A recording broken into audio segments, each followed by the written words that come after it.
अब एससी आउन केही दिन मात्र बाँकी छ र के तपाईँलाई पनि मैले केही पढेकै छैन, अब एससीमा कसरी राम्रो मार्क्स ल्याउने भनेर सोच्दै हुनुहुन्छ भने चाहिँ तपाईँले सही भिडियोमा क्लिक गर्नुभएको छ।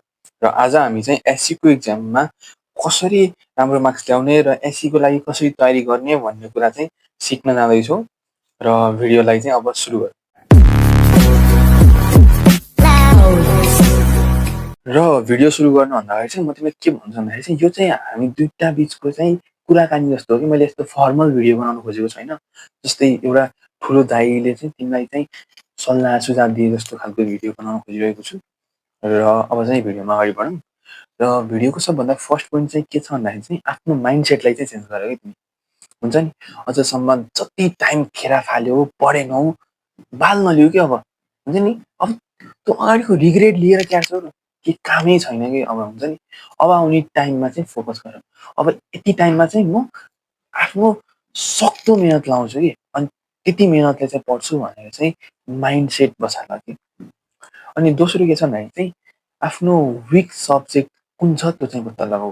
हुन्छ नि, एचएनएलसम्म पढ्दाखेरि त थाहा होला नि त यो सब्जेक्टमा चाहिँ म विक छु भनेर होइन। अनि त्यो विक सब्जेक्टमा चाहिँ विशेष फोकस गर कि।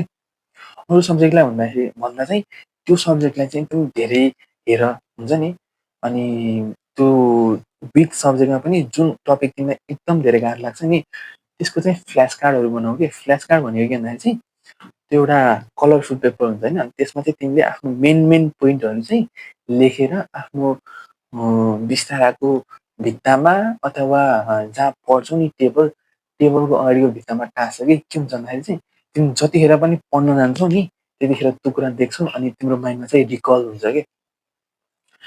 अनि अर्को भनेको चाहिँ के छ भन्दाखेरि चाहिँ टाइम टेबल बनाऊ है। धेरैले भन्छ तर टाइम टेबल चाहिन्न होइन, टाइम टेबल त वेस्ट हो, केही कामै छैन त्यसको भन्छ होइन। तर टाइम टेबलले चाहिँ तिमीलाई चाहिँ ट्र्याकमा ल्याउन चाहिँ हेल्प गर्छ कि। मैले भन्नु खोजेको टाइम टेबल त्यस्तो पुरै 7 बजे उठ्छु 8 बजे खाना खान्छु त्यस्तो खाले होइन कि। के भन्दाखेरि चाहिँ आज दिनभरिमा चाहिँ मैले यो सब्जेक्ट पढ्छु, यतिखेर चाहिँ यो सब्जेक्टको यो टपिक पढ्छु भनेर चाहिँ टाइम टेबल बनाऊ कि। यसरी चाहिँ तिमीलाई चाहिँ आफ्नो गोल एचिभ गर्न चाहिँ धेरै सजिलो हुन्छ होइन। अनि अहिले चाहिँ धेरै के प्रब्लम छ भने सोसियल मिडिया एडिक्सनको धेरै प्रब्लम छ कि।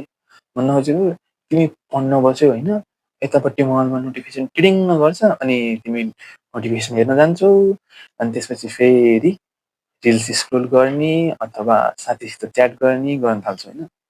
यस्तो भएपछि के हुन्छ, तिम्रो टाइम वेस्ट हुन्छ नि त। त्यही भएर चाहिँ जहाँ तिमी पढ्न बस्छौ नि मानौँ तिम्रो एउटा सर्टेन एरियामा चाहिँ टेबल राखेछौ अथवा तिम्रो सर्टेन एरिया चाहिँ पढ्छु भनेर छुट्याएको भने चाहिँ त्यहाँ चाहिँ मोबाइल चाहिँ नलैजाऊ कि। जब तिमी त्यहाँ गयौ नि के गर भन्दाखेरि चाहिँ मोबाइल चाहिँ अर्को कोठामा राख्यो। यस्तो भएपछि के हुन्छ भने तिम्रो दिमागले के सोध्छ भन्दाखेरि जतिखेर पनि यो टेबलमा आउँदाखेरि ए यो त मेरो स्टडी टेबल हो, मैले चाहिँ पढ्नुपर्छ, अरू केही गर्नुहुन्न भनेर सोध्छ अनि तिम्रो चाहिँ पढाइमा चाहिँ एकदम फोकस चाहिँ इन्क्रिज हुन्छ। त्यो चाहिँ हो है, मैले पनि आफूमै ट्राई गरेको टेक्निक हो यो चाहिँ। अनि के गर भन्दाखेरि चाहिँ सोसियल मिडिया एडिक्सन हटाउनुको लागि चाहिँ गुगलको चाहिँ डिजिटल वेलबिङ भन्ने चाहिँ एउटा एप छ होइन, जुनले चाहिँ तिमीलाई चाहिँ सोसियल मिडिया एप अथवा जुन एपमा पनि सर्टेन स्क्रिन टाइम लिमिट चाहिँ लगाउनु दिन्छ। यसले चाहिँ तिमीलाई चाहिँ सोसियल मिडियाबाट चाहिँ त्यो तिम्रो पहिला स्क्रिन टाइम चाहिँ 4-5 घन्टा हुन्थ्यो भने चाहिँ यसले चाहिँ रिड्युस गर्न चाहिँ हेल्प गर्छ है। त्यसपछि हामी चाहिँ चौथो पोइन्टमा जाउँ। चौथो पोइन्ट भनेको के छ भन्दाखेरि चाहिँ पास्ट क्वेसनहरू चाहिँ हेर। हुन्छ नि, अब तिमी चाहिँ मानौँ क्लास 10 को अप्सनल म्याथ पढ्दैछौ र अप्सनल म्याथको पनि ट्रिग्नोमेट्री पढ्दैछौ होइन। अनि तिमीले चाहिँ आफ्नो नोटको सबै क्वेसनहरू गर्यौ, त्यहाँ भएको सबै नोट्सहरू पनि पढ्यौ। अब चाहिँ तिमीले के गर भन्दाखेरि चाहिँ पहिलाको पास्ट क्वेसनहरू लिऊ। पास्ट क्वेसनमा चाहिँ कुन ट्रिग्नोमेट्रीको कुन क्वेसन आएछ त्यो चाहिँ सरर हेर अनि त्यसलाई चाहिँ गर्ने कोसिस गर कि। किन भन्दाखेरि चाहिँ एससीमा चाहिँ त्यही पहिलाकै वर्षको टाइपको क्वेसन आउँछ है। भनेको सेम टु सेम त होइन कि त्यस्तै टाइपको आउँछ कि होइन। अनि अर्को के भन्दाखेरि चाहिँ अबको टाइम फ्रेममा चाहिँ तिमी एकदम गाह्रो क्वेसन गर्न भन्दा नि मेन क्वेसन गर्नतिर थाल कि। जब म क्लास 10 मा थिएँ नि के गर्थेँ भन्दाखेरि चाहिँ मैले चाहिँ अप्सनल म्याथको चाहिँ मलाई ट्रिग्नोमेट्री चाहिँ एकदम मजा आउँथ्यो होइन गर्न होइन। मैले एकदम गाह्रो क्वेसनहरू पनि गर्थेँ कि जुन चाहिँ वेस्ट अफ टाइम हो कि। त्यस्तो गाह्रो क्वेसन चाहिँ एससीमा आउन्न भन्ने पनि थाहा थियो कि मलाई। तर गर्न चाहिँ मजा आउँछ त्यो गर्थेँ होइन। तर तिमीहरू चाहिँ त्यस्तो नगर, बरु त्यस्तो हार्ड क्वेसन गर्न नभन्दा आफ्नो विक सब्जेक्टमा चाहिँ तिमीले टाइम दियौ भने चाहिँ तिमीले एससीमा राम्रो मार्क्स लिएर आउन सक्छौ। र भिडियोको यो टाइम फ्रेममा आइसक्दाखेरि चाहिँ अब तिमीले चाहिँ जानिसक्यौ कसरी पढ्ने भनेर होइन। म फेरि एकचोटि सर भनिदिन्छु मेन मेन पोइन्टहरू। माइन्ड सेट चाहिँ चेन्ज गर्ने। अब पहिला के पढेँ के पढिनँ भन्ने कुरा चाहिँ छोडिदेऊ। अब चाहिँ आउने टाइममा चाहिँ राम्रोसित पढ। दोस्रो भनेको चाहिँ आफ्नो विक सब्जेक्टलाई चाहिँ फाइन्ड आउट गर होइन। कुन सब्जेक्टमा विक छु भनेर चाहिँ फाइन्ड आउट गर। त्यसो भनेको टाइम टेबल बनाऊ। टाइम टेबल बनाएर चाहिँ म यो बेलामा यो पढ्छु भनौँ। अनि त्यसपछि अर्को भनेको सोसियल मिडिया एडिक्सनलाई चाहिँ कन्ट्रोल गर। अनि अर्को लास्ट पोइन्ट भनेको चाहिँ पास्ट क्वेसन हेर र मेन क्वेसनमा चाहिँ फोकस गर। अब चाहिँ म तिमीलाई चाहिँ इक्जाममा चाहिँ कसरी लेख्ने त एन्सर भनेर चाहिँ भन्न जाँदैछु। तिमीले जति राम्ररी त पढ्यो पनि इक्जाममा गएर राम्रोसित लेखेनौ भने त त्यो केही काम लागेन नि त। र सबभन्दा सुरुमा चाहिँ ल्याङ्ग्वेज सब्जेक्टको कुरा गरौँ कि ल्याङ्ग्वेज सब्जेक्टमा चाहिँ धेरैले के भन्छ भने चाहिँ मान्छे टाइम नै पुग्दैन भन्छन् कि होइन। तर तिमीले राम्रोसित टाइम म्यानेज गर्यो भने चाहिँ आनन्दले पुग्छ कि। सबभन्दा सुरुमा चाहिँ नेपालीको कुरा गरौँ कि नेपालीको त व्याकरण भइहाल्दैन। व्याकरण त सरस्वती गरिन्छ, यसमा कुनै टेन्सनै भएन होइन। अनि त्यसपछि आउँछ हाम्रो चिठी लेखन, अनि त्यसपछि कथा लेखनहरू हुन्छ नि, यो सबै 4-4 मार्क्सको क्वेसन। यसमा चाहिँ तिमीले क्या दिन्छौ भने चाहिँ भक्काभक लेखिदिन्छौ कि, यति धेरै लेखिदिन्छौ कि 4 मार्क्सको भन्दा पनि धेरै लेखिदिन्छौ कि। त्यही भएर त्यस्तो नगर। 4 मार्क्सको लागि जति चाहिन्छ हो त्यति नै लेख होइन। यस्तो गरेपछि के हुन्छ भने तिमीले यहाँ 4 मार्क्समा जे भएको लेख्यौ भने पछाडि 8 मार्क्सको क्वेसन हुन्छ नि, त्यसको लागि तिमीलाई टाइम नै पुग्दैन कि। भएरै तिमीले यहाँ 4 मार्क्स दिन मिल्ने भन्दा बढी लेख्यौ रे, के काम लाग्यो त? पछि 8 मार्क्समा थोरै भयो, तिमीलाई मार्क्स काटिहाल्यो। त्यही भएर चाहिँ 4 मार्क्स जति लेख्नुपर्छ त्यति लेख।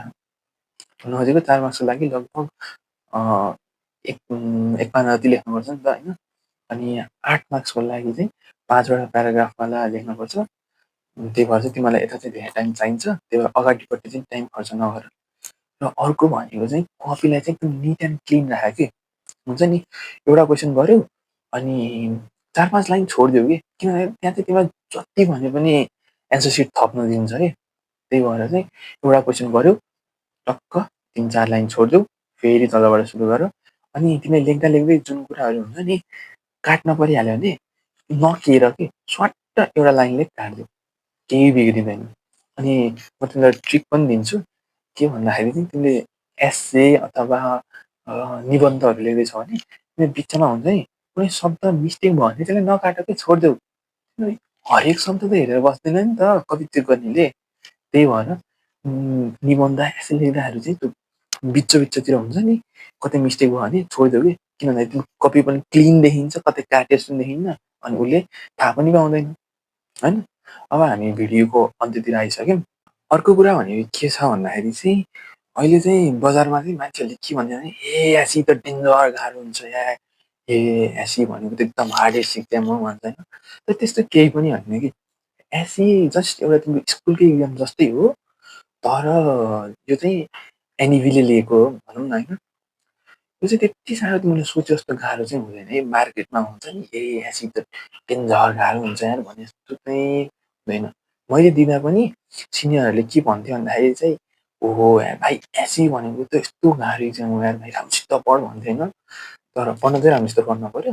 त्यही पनि त्यति सोचे जस्तो गाह्रो चाहिँ एसी हुँदैन, बुझ्यौ नि। त्यही भएर चाहिँ आनन्दसित चाहिँ तयारी गर, त्यस्तो डराउनु पर्ने केही नै छैन होइन। यो मार्केटको हल्ला पछाडि नलाग। आफूले जति सक्दो मेहनत गर। तिमीले राम्रोसित मेहनत गर्यौ भने चाहिँ ढुक्क एसीमा राम्रो मार्क्स लिएर आउन सक्छौ। र आजको भिडियोको लागि चाहिँ यति नै। अब तिमीहरूलाई चाहिँ कुन टपिकमा अर्को नेक्स्ट भिडियो आइदियो हुन्थ्यो जस्तो लाग्छ त्यो चाहिँ कमेन्ट डाउन गर। म चाहिँ त्यही टपिकमा भिडियो बनाउने कोसिस गर्छु। अनि तिमीलाई चाहिँ यो भिडियो मन पर्यो भने चाहिँ अवश्य लाइक गर। अनि आफ्नो साथीहरूलाई पनि पठाऊ होइन, उनीहरूलाई पनि थाहा होस् न कसरी एसीको लागि प्रिपेयर गर्ने भनेर। अनि तल दिएको सब्सक्राइब बटनलाई सब्सक्राइब गर र अर्को भिडियोमा मिल्नेछौँ। By by.